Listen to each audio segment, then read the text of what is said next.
নমস্কার বন্ধুরা, আজ আমি আপনাদের সাথে শীতের সবজি বাঁধাকপি দিয়ে একদম নতুন ইউনিক একটি রেসিপি শেয়ার করছি। বিশ্বাস করুন, আজ থেকে আগে কখনোই বাঁধাকপির এই রেসিপিটি বানিয়ে খাননি। একদম ডিফারেন্ট ও ইউনিক পদ্ধতিতে অনেক বেশি টেস্টি ও সুস্বাদু হয়।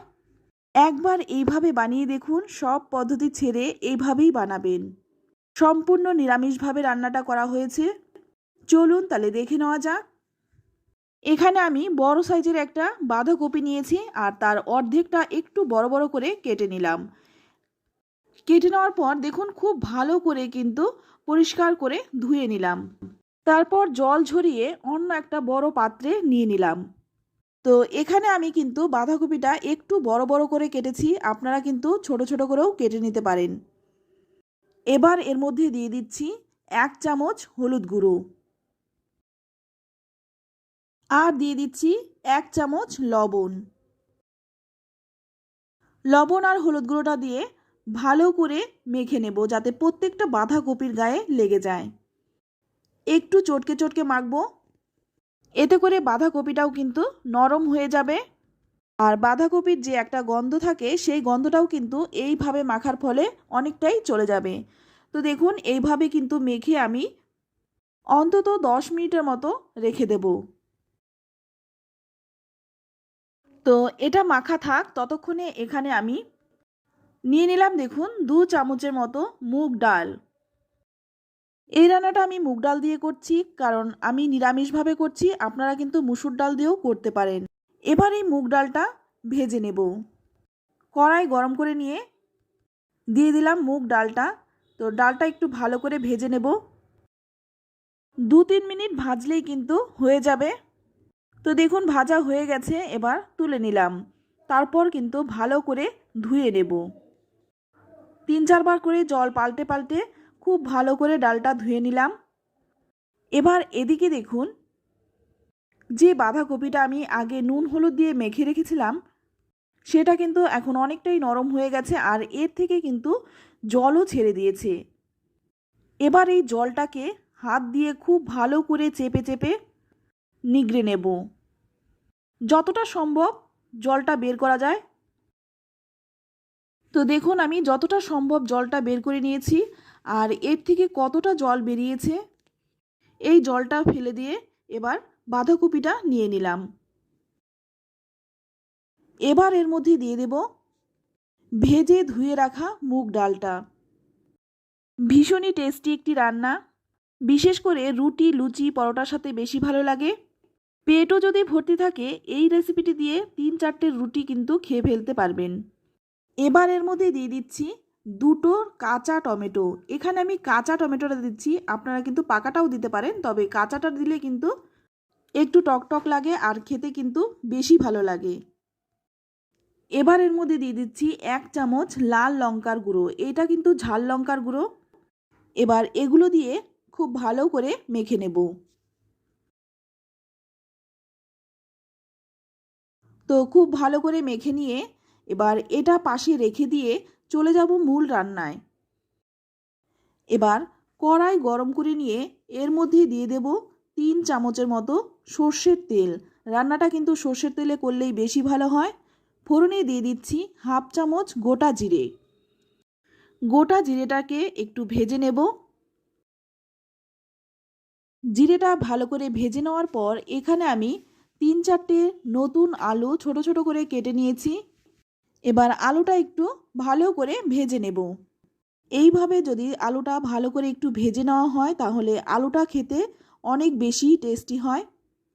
আলুটা একটু লালচে রং ধরিয়ে ভেজে নিলাম। তারপর এখানে আমি বেশ কিছুটা আদা গ্রেট করে রেখেছিলাম দিয়ে দিলাম, আর দিয়ে দিলাম 5-6টা চেরা কাঁচা লঙ্কা।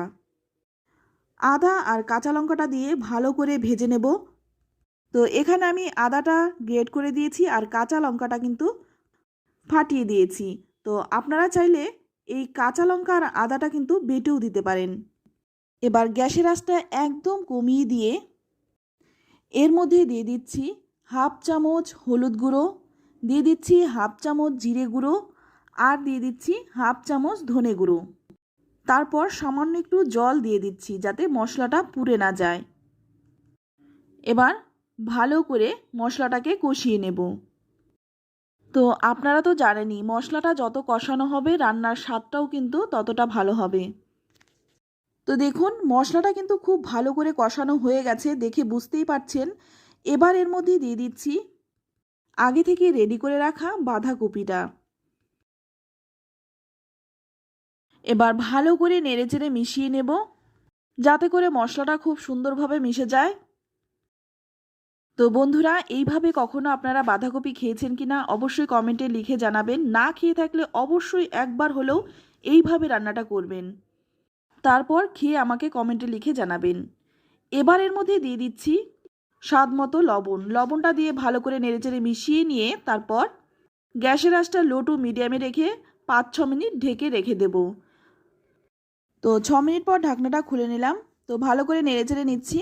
এখনও কিন্তু ডালটা পুরোপুরি সেদ্ধ হয়নি, তো একটু কষিয়ে নিচ্ছি।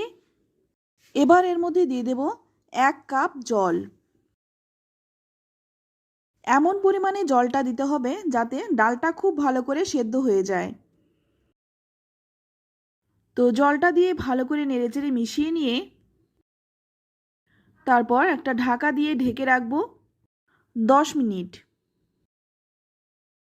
তো 10 মিনিট পর ঢাকনাটা খুলে নিলাম। আর এখন কিন্তু ডাল বাঁধাকপি খুব ভালো করে সুসেদ্ধ হয়ে গেছে। এবার ভালো করে নেড়েচেড়ে মিশিয়ে নেব যাতে করে ডালটা খুব ভালো করে বাঁধাকপির গায়ে মিশে যায় আর একদম কিন্তু মাখো মাখো হয়ে যাবে। তাই এখন কিন্তু অনবরত নাড়াচাড়া করে যেতে হবে। যত বেশি নাড়াচাড়া করবেন ততই কিন্তু ডাল আর বাঁধাকপিটা একসঙ্গে মিশে যাবে। এবার আবারও একটা ঢাকা দিয়ে রাখবো 2 মিনিটের মতো। তো 2 মিনিট পর দেখুন ঢাকনাটা খুলে নিয়েছি। তো আবারও কিন্তু খুব ভালো করে নাড়তে হবে। তো দেখুন বন্ধুরা, নাড়তে নাড়তে একদম সুন্দর মাখো মাখো হয়ে গেছে। এবার এর মধ্যে দিয়ে দিচ্ছি 1 চামচ চিনি।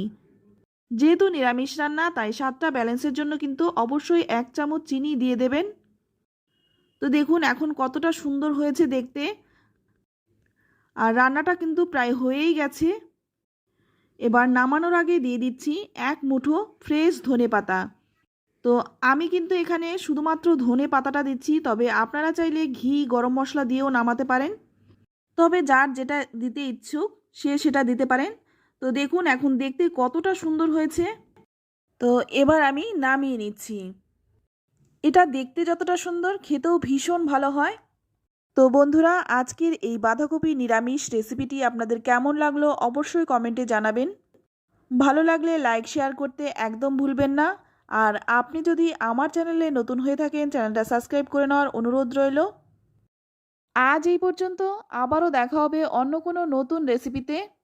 ততক্ষণ সকলে ভালো থাকবেন, সুস্থ থাকবেন আর সকলকেই ধন্যবাদ।